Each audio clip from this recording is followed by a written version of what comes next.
Good afternoon, my dear friends in the Lord. This is Father Budge Orara with you, doing our spiritual journey from Lent to Easter. I am here in Quezon City, Metro Manila, at the studio of ETVN.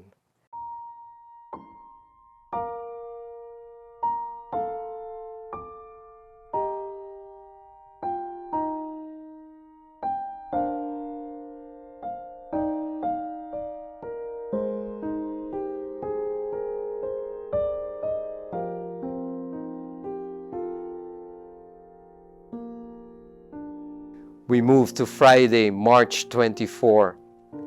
And our first reading comes from the book of Wisdom. The wicked said among themselves, thinking not aright, "Let us beset the just one, because he is obnoxious to us. He sets himself against our doings, reproaches us from transgressions of the law, and charges us with violations of our training. He professes to have the knowledge of God and styles himself a child of the Lord. To us he is the censure of our thoughts. Merely to see him is a hardship for us, because his life is not like that of others, and different are his ways. He judges us debased. He holds aloof from our paths as from things impure. He calls blessed the destiny of the just and boasts that God is his Father. Let us see whether his words be true. Let us find out what will happen to him. For if the just one be the Son of God, he will defend him and deliver him from the hand of his foes. With revilement and torture, let us put him to the test, that he may have proof of his gentleness and try his patience. Let us condemn him to the shameful death, for according to his own words, God will take care of him." These were their thoughts, but they erred, for the wickedness blinded them, and they knew not hidden counsels of God. Neither did they count on a recompense of holiness, nor discern the innocent soul's reward. My dear friends, I will just focus on one very simple truth, what the Book of Wisdom says, true of those days, true until this time. There are people who resent people who believe in God. They begrudge those who believe in God. They dislike believers of God.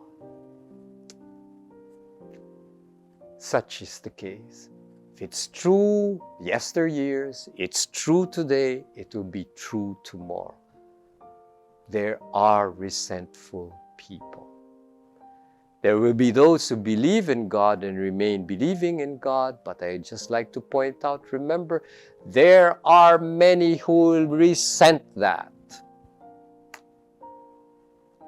Lo and behold, as the reading says, it's part of the test, and they will test us even more and more.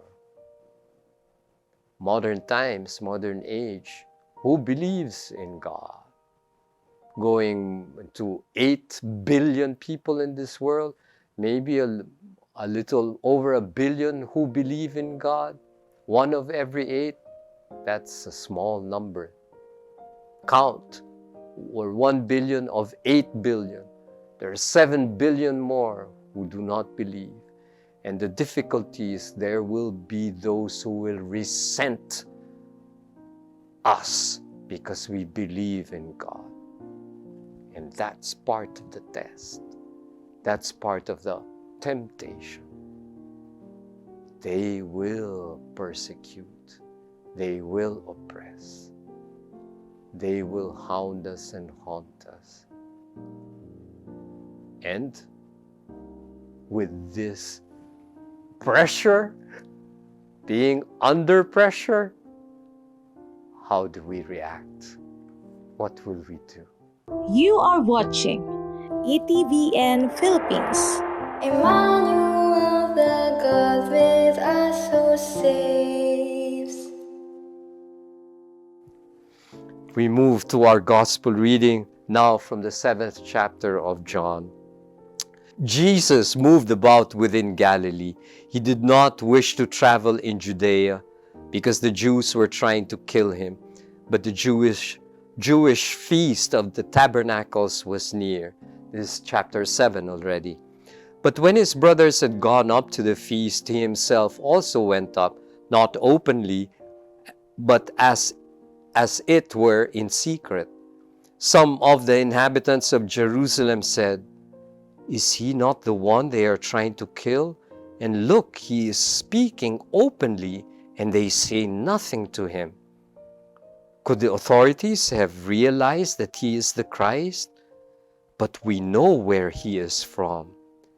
When the Christ comes, no one will know where he is from. So Jesus cried out in the temple area as he was teaching and said, "You know me and also know where I am from. Yet I did not come on my own, but the one who sent me, whom you do not know, is true. I know him because I am from him, and he sent me." So they tried to arrest him, but no one laid a hand upon him because his hour had not yet come.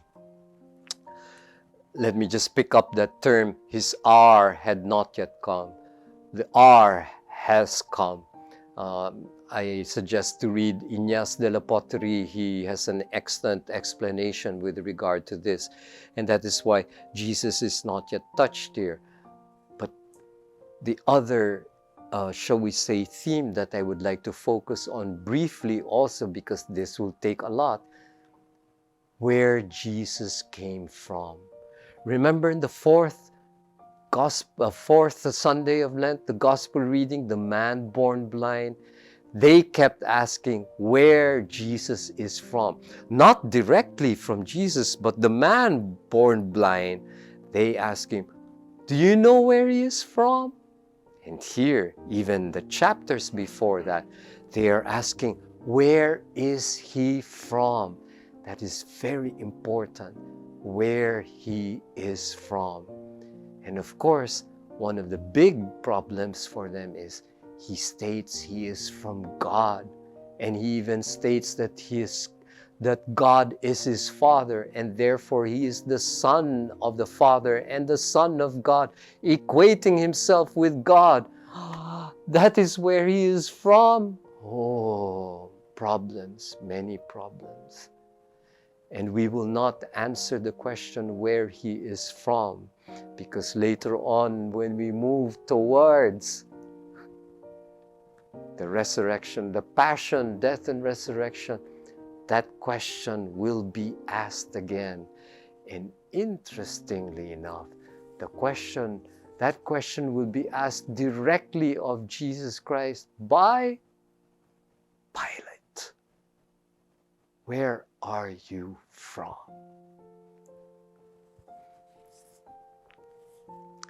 I will end our weekday reflections there, my dear friends, with that good question, where are you from?